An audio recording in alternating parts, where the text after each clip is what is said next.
Oh, it's red. Today we are starting a study on Kinsman Redeemer from the book of Ruth, and this is lesson 1. So this last week in your homework, what you did was look at the whole 4 chapters of Ruth and just kind of pull out some of the major principles in it, the characters. We did some word studies. We're going to be talking about that, some cross-references. But just to remind you that we are not studying the book of Ruth per se. We are studying the topic of Kinsman Redeemer based on the principles that we find in the book of Ruth. So some people just kind of want to get into the book and talk more about that than just pulling out the principles of Kinsman Redeemer. So as long as you understand that, if I say, well, we're not going to go there today, then we're not going to go there today, right?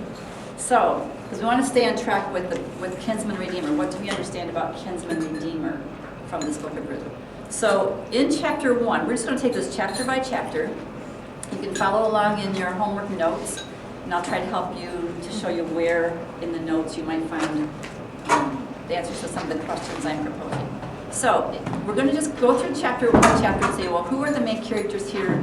What is the story? What's happening here? We talked a little bit about chapter 1 last week as we started working on the homework, but we want to start with chapter 1 and just put this all in context. So this book of Ruth happens when? Historically, when is this? In the time of the judges. Yes, in the time of the judges. And what else do we know that is a background for this book? There was a famine. There's not a famine in this room, I can tell you that. But there was a famine in the land. So what do we have happening? Who are the main characters in chapter 1? Naomi, Ruth, Orpah,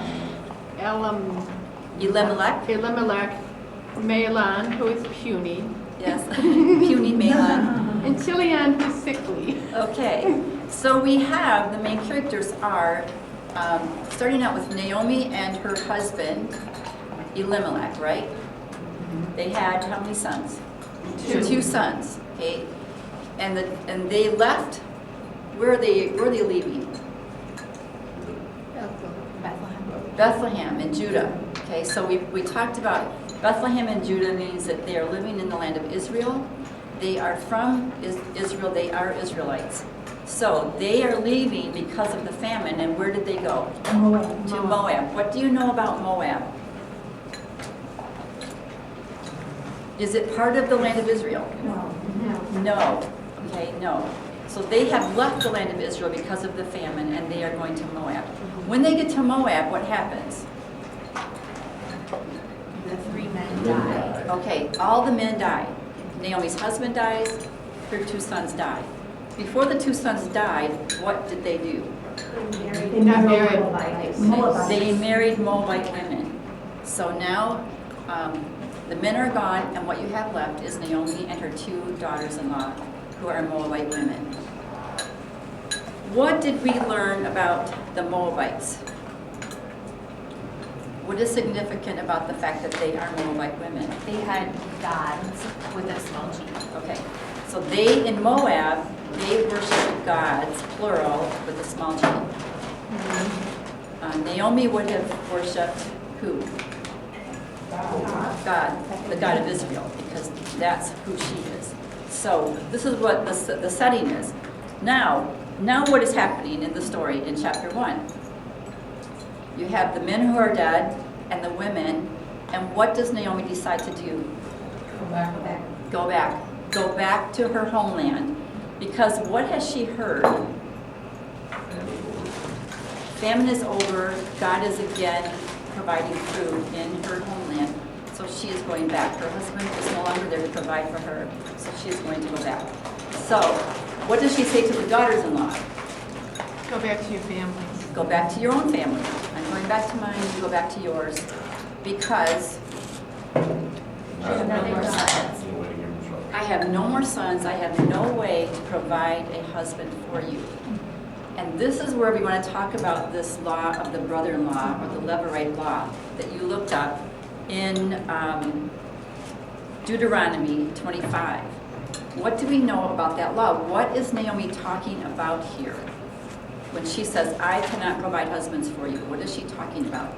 There's no more sons to And what was the law? What is the law? What was the law they were living under? The law says that if the first brother husband dies, then the other brother who's behind them marries the wife. Okay, And any children that they have, the firstborn child is considered the first husband's. right, the heir of the dead, Mhm. of the dead brother. So in this case, both the brothers died. So there were no, Naomi's just saying, I don't have anyone to provide for you. That law of the brother-in-law, it can't happen here. So you should just go back to your own family's home. This law of the brother-in-law was the law of the land. That was how they were, that was just normal life for them. And what was the Would that purpose be of that? normal in Moab? Would it be normal in Moab? No. No. Because what was the reason for this, this law? He says, if, let me find the verse. The reason was to have, it says to carry on your husband, the name of the dead husband, right? And that would go along with the land. So those two are connected, the name of the husband and the land that was divided among the Israelites. So Right, it, it says to establish. okay, in Deuteronomy 25, right? Yeah, Okay. it is. To establish, yes, this was the law. It was stated so that it would establish the name of the man, and in Israel, it would continue his name, and it would continue the inheritance, and it was connected with the land as well. So for Naomi and Orpah, they wouldn't naturally assume that. Right, Ruth. for Ruth, right. The two girls would not have assumed that, right? Thank you. Yes. And it's, again, it's going back to, you have to remember that Israel, we're talking about Israel and we're talking about Moab, which are two different countries, and Israel is under the law of Israel. And because God has ordained them as the chosen people and set it up to establish the tribes and the land division and maintain the land and the people, which we're going to be looking at next week. But, so yes, so Moab would not be functioning under the same principles Israelites did. So this was the law. We can see that, let's just look at, I think about day 4 in your homework, in Genesis 38, where you see this played out, this law played out in Genesis 38 with Tamar.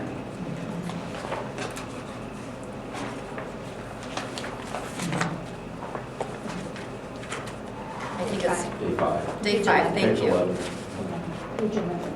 Okay, day 5.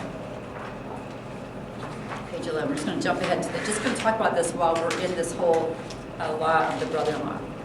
So Genesis 38, 1 through 30 is the story of Tamar, who was Judah's daughter-in-law. We're talking about Israelites again here.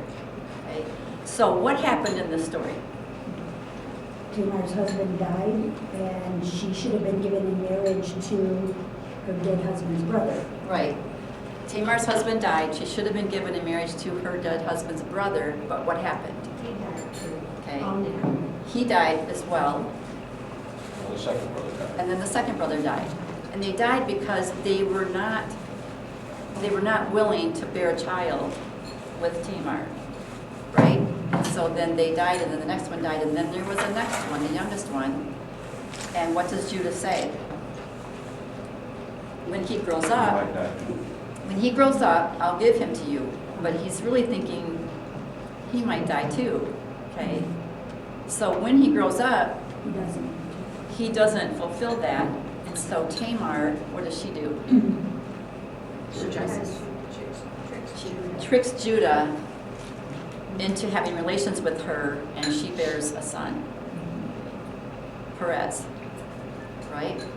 Twins, right? Yeah, twins. So this is that law. Tamar was operating under that law of the brother-in-law, where she had the right to have the next brother, or the next brother, or the next brother, to carry on the name of her dead husband.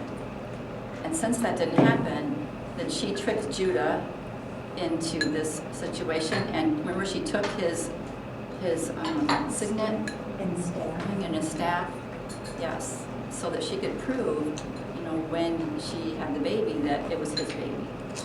So, and of course, he said, she is more honorable than I am because I didn't carry out the law of the brother-in-law. So this is how God set this up. This is what they were living under, and this is what Naomi is talking about. So she says, you might as well just go back because I can't provide for you. There are no more children, no more brothers. So the girls went back to their mother's homes. No. Oh no. Orpah. Just checking to see if you're still with me. Okay, so Orpah went back, and what does Ruth do? She goes with Naomi. She goes with Naomi. What did we learn about Ruth when she said that, no, she was going to go with Naomi? What did you see in those few verses at the end of chapter 1 when Ruth says to her, no, where you go? Well, she claims God of Israel. Your God will be my God, 1:16. So she's accepting the faith of Naomi instead of the Moabite faith. Right. So she's saying, your God will be my God. Now, did they have different gods? Mm-hmm. Absolutely. Moab worshipped idols, gods, plural. So when Ruth says, your people will be my people, who is she talking about? The Israelites, not just like Naomi's little family, which really didn't exist anymore, but she's talking about the people of Israel.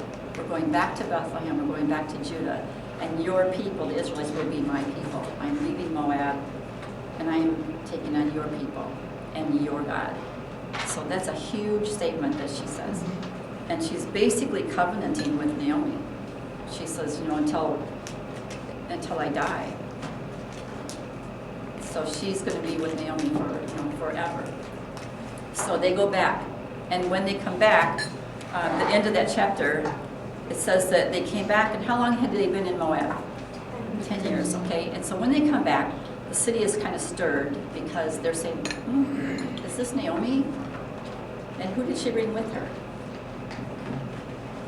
Ruth the Moabitess. Okay. She's labeled a Moabitess. So there's some talk going on. Now let's go to chapter 2 and take a look at what we see in chapter 2. How does the story unfold next? Chapter 2 starts out with a little purpose statement, kind of. Verse 1 says, now Naomi had a kinsman of her husband, a man of great wealth of the family of Elimelech, whose name was Boaz. Here's where Boaz enters the picture. They don't know, in the story, they don't know yet. This is just a statement that says this is who this man is, but this is, when you see it, it's not like Naomi knew this or Ruth knew this, right? Not who he was until later. So let's follow the story. So we have, it says in Ruth, the Moabitess, they always refer to her as the Moabitess, okay, because that shows you where she came from and what people think of Moab. We know that they were enemies, right? So Ruth the Moabitess says to Naomi, please let me go to the field and glean among the ears of grain after one in whose sight I might find favor. So what happens? Why is she asking to do this? Because they were hungry. Yes, probably because they were hungry. Yes. Remember, the 3 women came back to Bethlehem. They had no husbands to provide for them. So Ruth says, I need to take care of Naomi. I'm going to go and see if I can glean in somebody's field. Somebody will take pity on me and allow me to glean in their field. Now, what do we know about gleaning? Back in Leviticus is where we learn about where God had declared that grain and stuff should be left for the poor, and so the field should be totally clean. Right, so this also was the law of Israel, wasn't it? Mm-hmm. So when you harvested, you would not harvest all the way to the edges, but you would leave that for the poor and for the foreigners to come. And the foreigners to come and glean. So who are Naomi and Ruth? Do they fit into that category? Or Okay, so yeah, they're both widows. And and Ruth is a foreigner. So they have every right to do this. So she goes off, Naomi gives her her blessing, and she goes off to do that. What do you see in the story now that happens here? Where does she end up gleaning? She just happened to come to the field of Boaz. It says she happened to come. She happened to, Come to the field of Boaz, who was the relative of Elimelech. okay. See, that's what I mean, that verse 1 is just kind of an overview statement, but she didn't know that yet. She just happened upon his field. She doesn't know actually until when. She goes back and talks. Yeah, when she goes back to and tells Naomi where she was, that's when she finds out really who Boaz is. So it wasn't like, oh, there's Boaz's field, I'm going to go there. It's just she happened to. So who do you think caused her to happen upon Boaz's field? Yeah, God is moving here, right? Right. So what do you see here? Let's just talk about this incident where she's gleaning in the field, and where's Boaz at the time? What happens?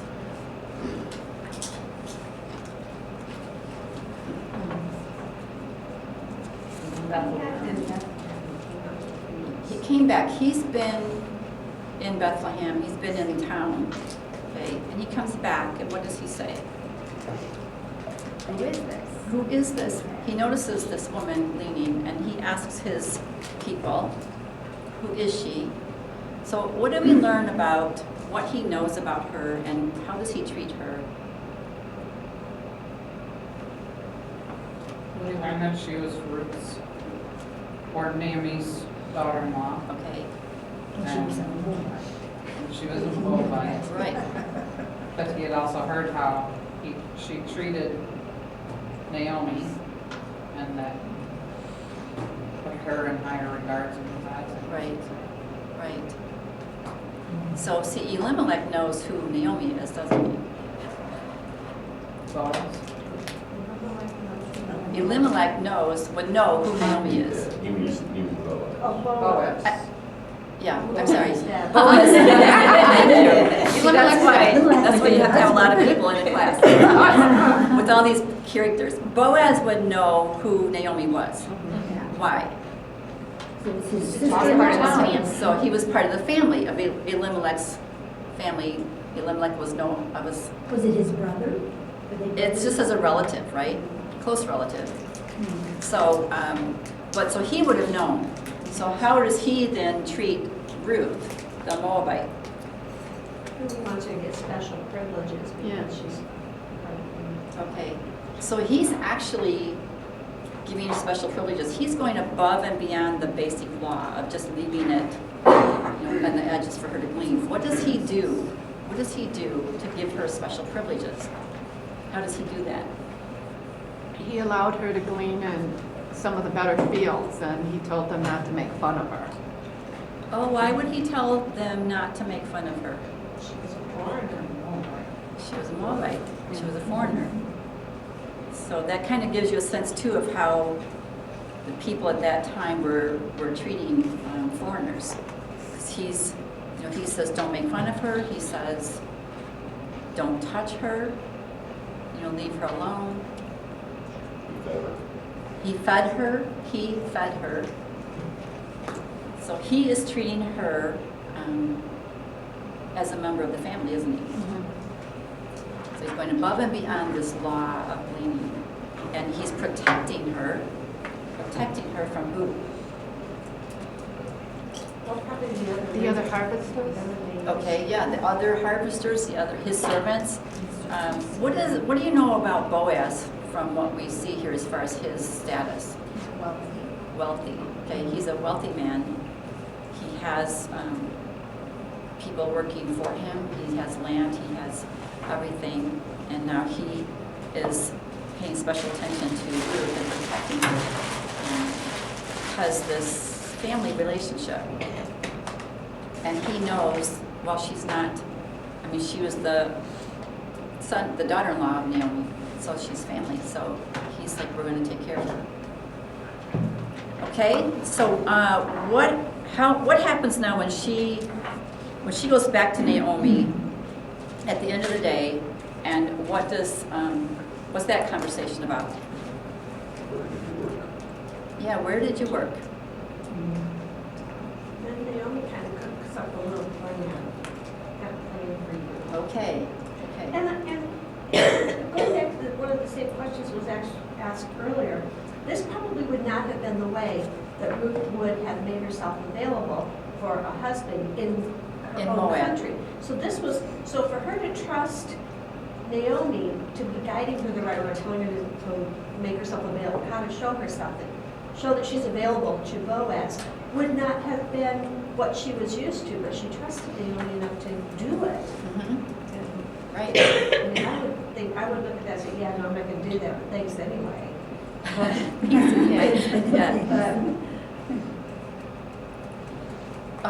Yeah, because, and this is like, okay, she trusted Naomi. What was Naomi trusting? Okay, in God, and in what had he put in place? What did he put in place for them? This law of the brother-in-law, right? And when we find out, let's go back to chapter 2 before we jump into the plan. No problem, no problem. I just want to catch the end of chapter 2 because this is where we first pick up the word close relative, right? Close relative. So look at verse, 20. let's start at 19. Her mother-in-law then said to her, "Where did you glean today and where did you work? May he who took notice of you be blessed." Because she does not know that it was Boaz until Ruth comes home and says that. And so she says, Ruth says, "The name of the man with whom I work today is Boaz." And Naomi said to her daughter-in-law, "May it be blessed of the Lord who has not withdrawn his kindness to the living and to the dead. This man is our relative. He is one of our closest relatives." This is like a turning point in this book. Because Naomi, what does Naomi realize? This is our opportunity. Okay. It's like, this is all coming together. Well, No, it's she's like, not yeah. as alone as she thought she was. Yeah, she's going to be taken care of too. Right, yeah, She's going to be right. safe. Right. So she finds a relative, a close relative, and she knows that law. about and it the close wasn't until this moment that Ruth knew, right? Right. Because she's realizing she's getting special treatment, but she doesn't really know why, right? Right, right. Because when Ruth asks Boaz about, "You're treating me so well," and he says, "I've heard people talk well of you," where would they have spoken well? Where was he? In Bethlehem. So and he's a wealthy man, so he was probably one of the people at the gate that would help, with business situations and all that. So he's hearing all about Ruth and how well she treated Naomi after her husband died. So she's spoken of really well, even though she's a foreigner, and she is committed to Naomi. And so she doesn't know, Ruth doesn't know, because she doesn't know about this law. This is not what she lived under. So now she finds out from Naomi that Boaz is a relative, a close relative. What did you see about that word, close relative, closest relative?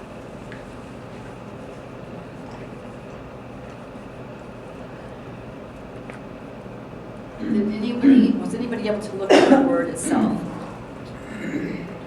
Gall. Okay. Okay, and what does it mean, Gaal? To redeem. To redeem.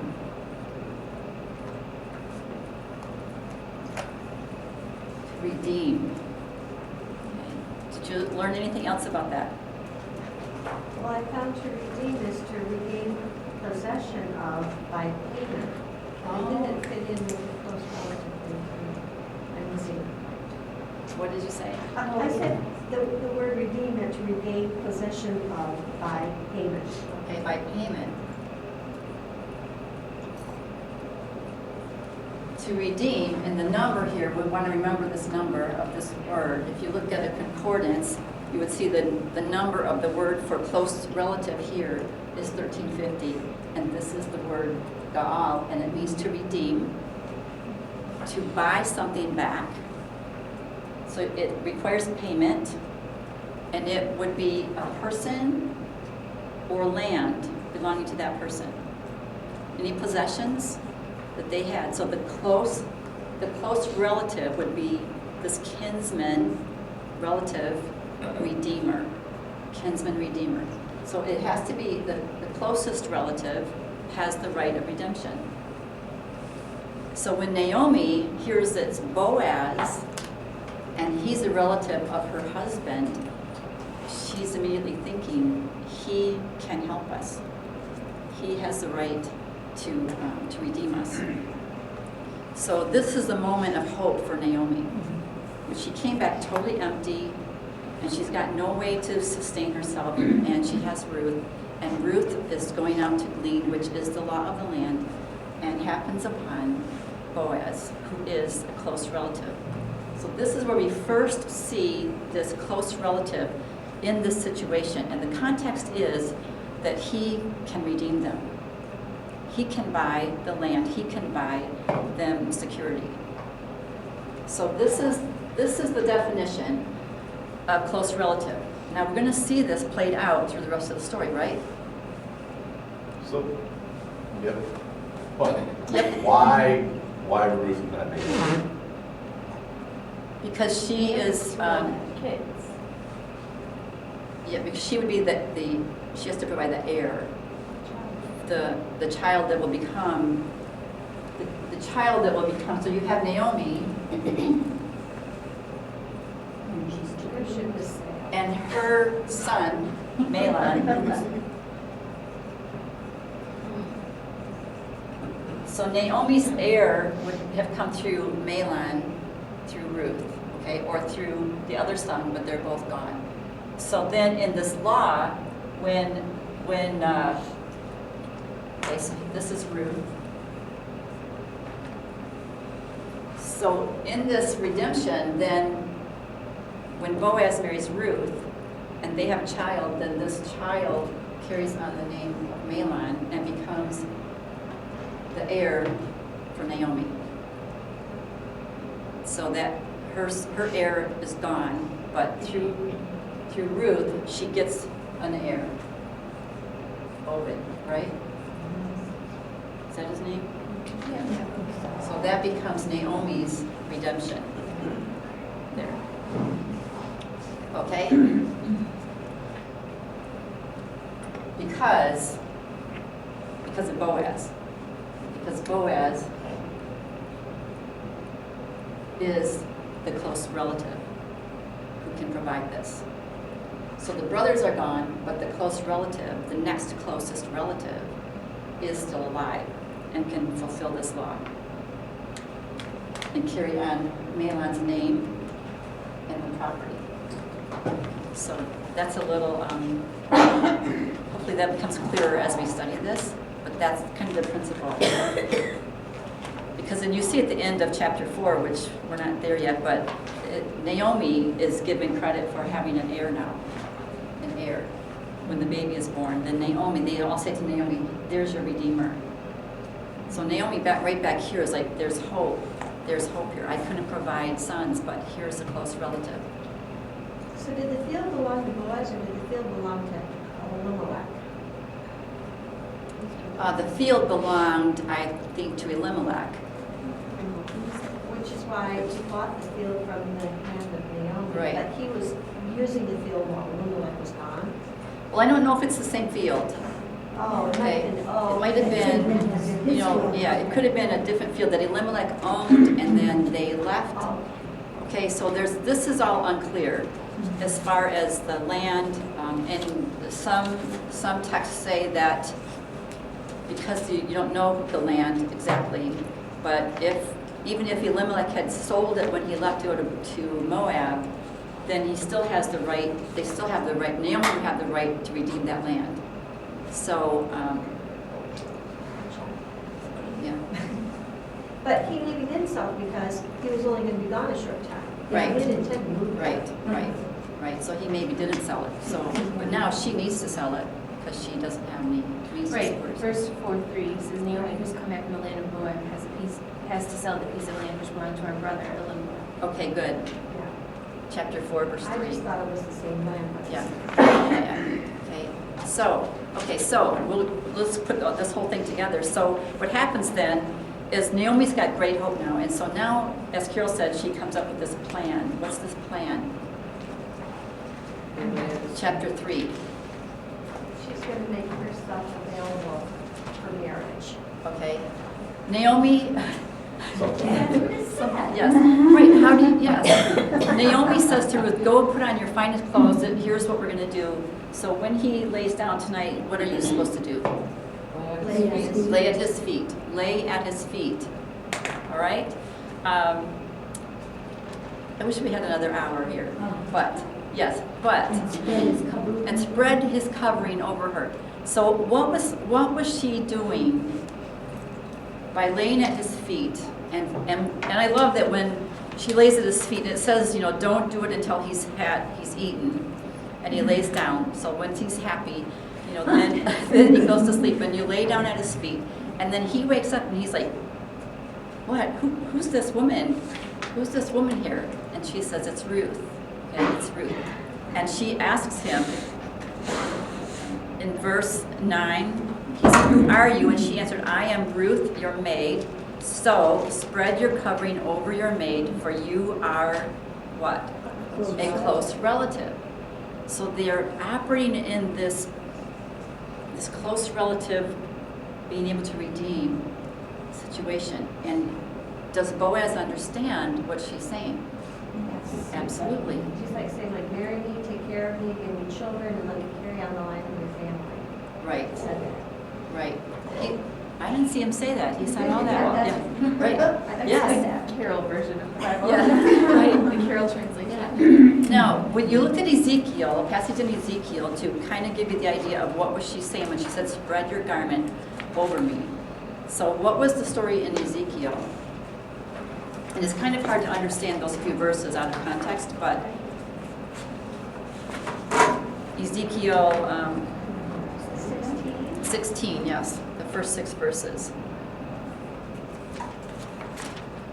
That's where I got that information. Well, I'm glad you got it from Scripture, yeah. Yes.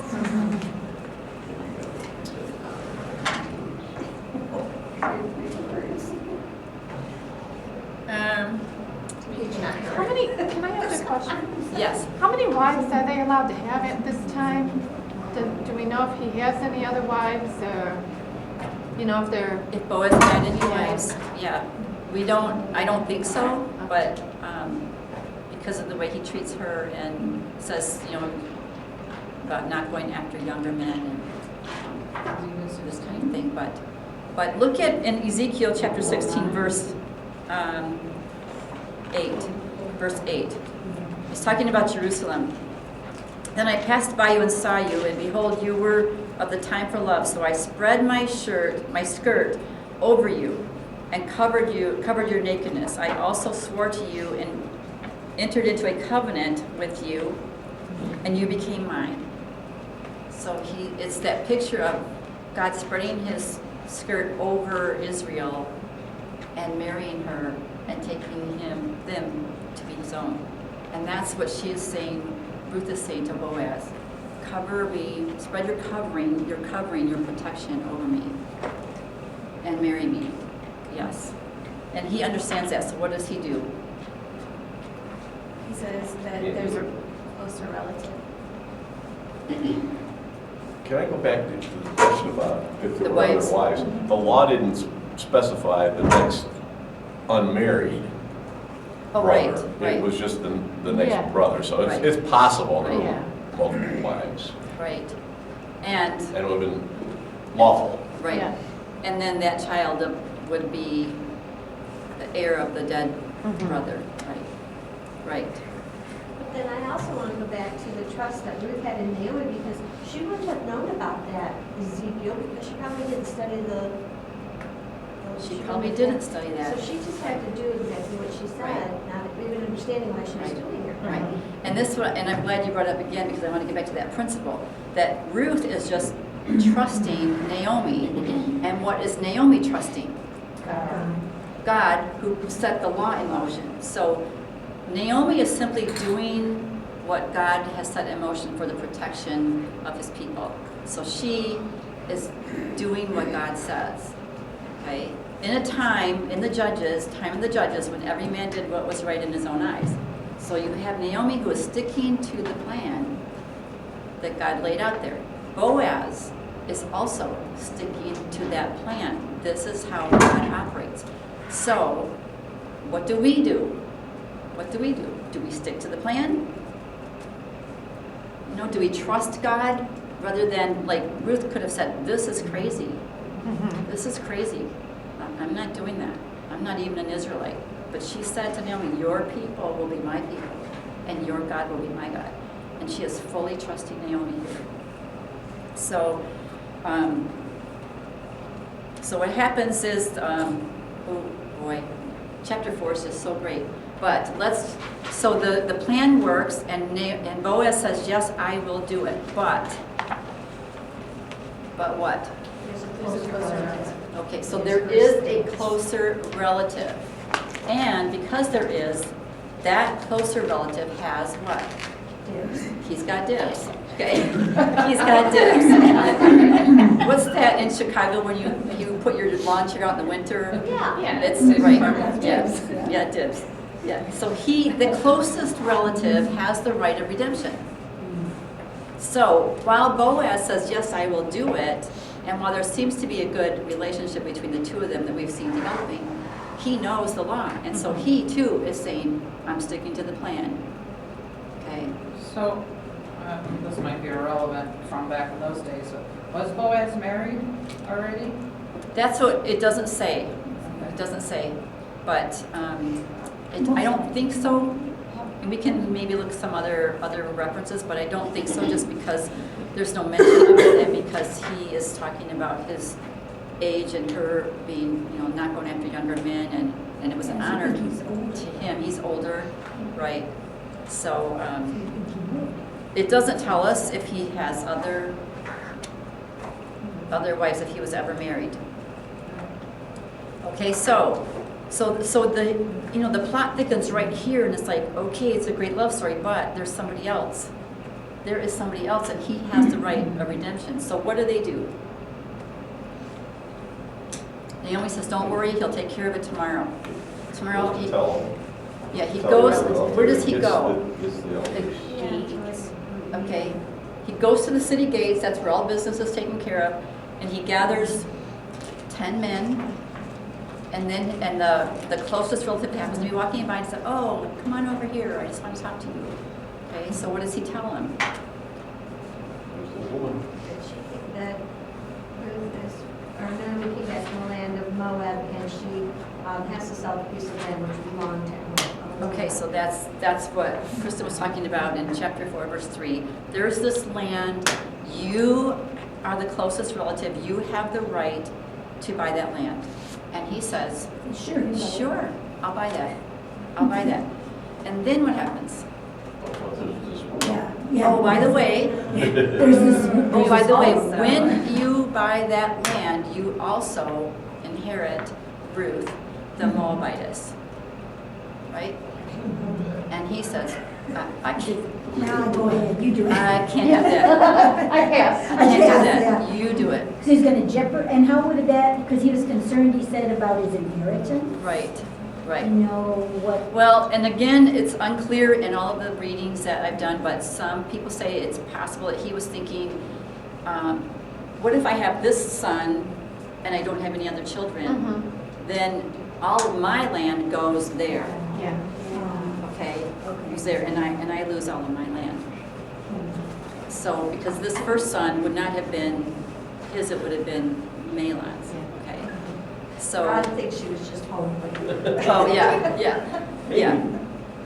So he doesn't even see her. He hasn't seen her, but He wants to he carry may- on his own. Right. He heard. Yes, he heard. Yeah. Well, that's interesting because, it only talks about her having Obed, it doesn't talk about any other babies, so, then, any other children, so it seems like that's what happened to Boaz then. Yeah, I don't know. We have to look at that because the story doesn't go beyond that, but we could figure that out. So anyway, so he says to him, no, I can't do it. I can't do it. You go ahead. So I'm sure Boaz is happy at this point. So at that point, he takes off the closest relative, we don't even know his name, he takes off his sandal and he gives it to Boaz and he says, here, in front of everybody, here. That was how they sealed the deal. Just give him your shoe. I don't know why you just give him both of them, but give him the sandal and say, okay, it's your right. I'm passing off my right to you. So now Boaz, who is the second closest, has now the right of redemption. And so they do. He redeems her. So is it just the first child that takes on the name, or all her children? It would just be the first one would be the heir to Mahlon. And then others And then would be other the ones heir would to be him. heir to Boaz. Okay. Right. So that would carry on Mahlon's name and his right of inheritance of land. So, I mean, so if Ruth and he had more children, they would be Boaz's. Right, not that- right. Oh, Right. But it's interesting because in the genealogy, it says to Boaz, Right. Obed. Right. But yeah, because in the genealogy, Boaz gets the credit for Obed, but then in the law, carrying out the law and the distribution of land and everything, Mahlon's name would continue to carry on and not be wiped out of the books. Okay. So this is what happened. He claims that right of redemption. They have a son, and what the people say, the neighbor woman came saying, a son has been born to Naomi. Okay, Ruth had the son, but the son has been born to Naomi, and she now has a redeemer. What they see is, Naomi, you were alone, you had nobody, but now you have a redeemer. You have someone who is going to care for you, who's going to redeem you, who's going to give you life. Who's going to give you life. We've skipped over a lot, but we'll get back into this as we progress. But it's this whole thing I want you to understand is this the law of the closest relative. This being to redeem, to buy. And in order to redeem something, the principles we get from this chapter is that they had to be able to pay, right? Because redemption comes at a cost, and they said you have the right to buy the land. So they had to be able to pay. Was Boaz able to pay? Yes. He was a wealthy man, okay? You had to be willing to pay.